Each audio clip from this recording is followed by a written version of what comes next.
আরজিকর কাণ্ডে ফের পথে অভয়া মঞ্চ।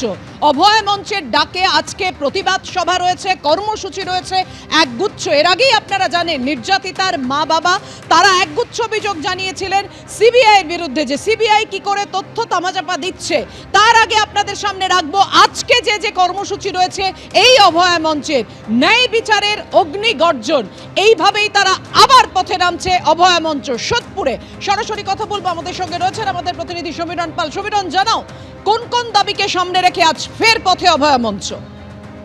আজ সন্ধ্যে 6টায় অভয়া মঞ্চের পক্ষ থেকে ন্যায় বিচারের অগ্নিগর্জন অর্থাৎ বিচারের দাবিতে ফের পথে নামছে অভয়া মঞ্চ। সেখানে যেমন বিশিষ্ট চিকিৎসক তমনাশ চৌধুরী, উৎপল বন্দ্যোপাধ্যায় উপস্থিত থাকবেন, তার পাশাপাশি আইনজীবী ফিরদৌস তামিমের মতো যারা বিশিষ্ট জনেরা তারা উপস্থিত থাকবেন। সোদপুর ট্রাফিক মোড়ে সন্ধ্যা 6টায় ন্যায় বিচারের অগ্নিগর্জন সেই প্রতিবাদ সভা রয়েছে আরজিকরের বিচারের দাবিতে, এবং সেই জন্য এই মুহূর্তে শেষ মুহূর্তের প্রস্তুতি চলছে।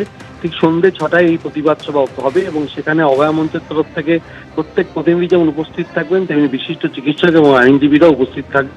এবং যেটা বলা হচ্ছে যে প্রতিবাদ এখনো থেমে যায়নি, সেটা বোঝাতেই আজকে এই প্রতিবাদ সভা, এমনটাই জানিয়েছেন উদ্যোক্তারা। ধন্যবাদ সমীরণ। আজ সোদপুরে অভয় মঞ্চের ডাকে ন্যায় বিচারের অগ্নিগর্জন। আরজিকর কাণ্ডে ফের পথে প্রতিবাদের ঢেউ।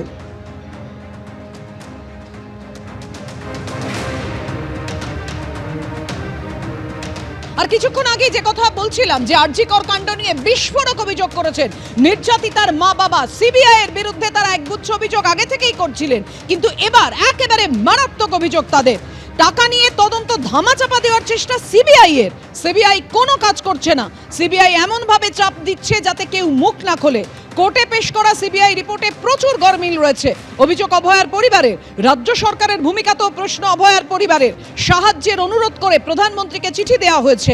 স্বরাষ্ট্র দপ্তরের সঙ্গে কথা বলতে বলা হয়, একটি ফোন নম্বরও দেন, বারবার ফোন করলেও কেই ফোন ধরেননি, দাবি অভয়ার পরিবারের। সিবিআই 10 মাস ক্ষমতা তদন্তকর ভার নিয়েছে।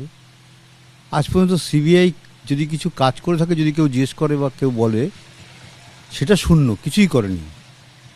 10 মাসে সিবিআই, কলকাতা পুলিশ 4 দিনে যা করেছিল, সিবিআই 10 মাসে সেই কাজটাই শিলমোহর দিয়ে শিয়ালদা কোর্টে একটা সঞ্জয় রায়কে উপস্থিত করে, যেটা কলকাতা পুলিশই গ্রেপ্তার করেছিল সঞ্জয় রায়কে, সেটার উপরে শিলমোহর দিয়েছে। এবং সীমা পাউজা নিজে কোর্টে দাঁড়িয়ে বলেছেন যে আমি কিছু করিনি, কলকাতা পুলিশ যা করেছিল সেটা ম্যাগনিফাইং গ্লাসের নিচে দেখেছি এবং কিছু বিজ্ঞানসম্মত তথ্য প্রযুক্তির সাহায্যে কিছু তথ্য প্রমাণ যুক্ত করে একটা চেন অফ ইভেন্ট তৈরি করে সঞ্জয়কে আসামি তৈরি করে কোর্টে পেশ করেছি।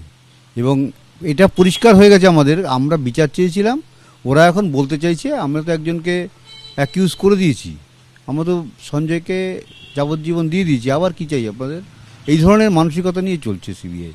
সেটা পুরো হাইকোর্টের সামনে এরা প্রতি সময় প্রতি মুহূর্তে প্রতিফলিত হচ্ছে। এমন কি কোনো তথ্য প্রমাণ আপনাদের হাতে আছে যা দিয়ে আপনারা মনে করছেন যে সিবিআই সিএফএসএল এর যে সমস্ত রিপোর্ট প্রকাশ্যে এনেছে, মানে চাষিদের সঙ্গে দিয়েছে, সেখানেই অনেক তথ্য প্রমাণ আছে যাতে বোঝাই যাচ্ছে অন্য অ্যাকুয়েজ আছে। যেমন ডিএনএ রিপোর্টেই বোঝা যাচ্ছে সেখানে অন্যের উপস্থিতি বোঝা যাচ্ছে। তাহলে উনি ওখানে কি, এরা কি কভার আপ করার জন্য যে চেষ্টা কলকাতা পুলিশ করেছিল, সেই কভার আপ করার চেষ্টাও কি সিবিআই করছে? আমাদের এই প্রশ্নটা সমস্ত সবার কাছে থাকবে।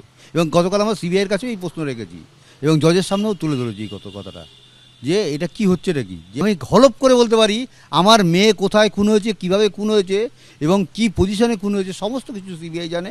কারা কারা খুন করেছে সমস্ত কিছু সিবিআই জানে, কিন্তু সিবিআই প্রকাশ্যে আনছে না। সেটা পরিষ্কার যদি বলতে হয়, সিবিআই আমাদের কাছে তথ্য প্রমাণ নেই, সিবিআই অনেক টাকার বিনিময়ে এই কাজটা করছে। পোস্টমর্টম রিপোর্ট যেখানে বলছে রাত্রির 12টা থেকে সকাল 6টা অবধি আমার মেয়ের মৃত্যুর টাইম, রাত্রির 12টা থেকে সকাল 6টা পর্যন্ত তার সঙ্গে যারা ছিল, যারা তার সঙ্গে খাওয়া দাওয়া করেছে, তাদের কেন এখনও পুলিশে হেফাজতে নেওয়া হয়নি, তারা কেন হসপিটালে ঘুরে বেড়াচ্ছে এখনও, তারা সব জানে।